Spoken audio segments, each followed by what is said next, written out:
Yo mga idol, grabe talaga to mga idol. So nakita nyo ba yung binlugan? Parang bricks o parang bato, parang cement na nandyan lang sa gitna ng kalsada, na sa gitna ng daan. Tapos walang pakialam yung iba, nakatingin lang. Then tingnan nyo po, ito si Lula.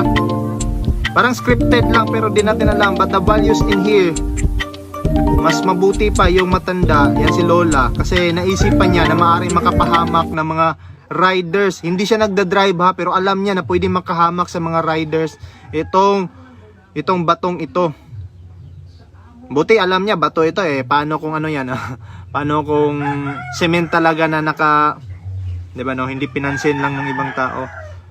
Actually, hindi lang naman ito yung ano, tawag niyan. Problema sa daan. Minsan yung mga lubak na nasisira ng mga sasakyan nasa gitna ng cement. And then maaari talaga makapahamak ng mga riders, ng mga motorist.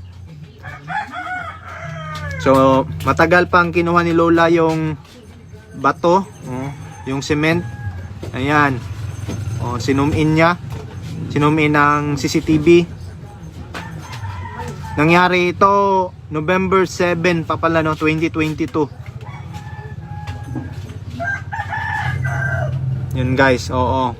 Walang pakialam talaga yung ibang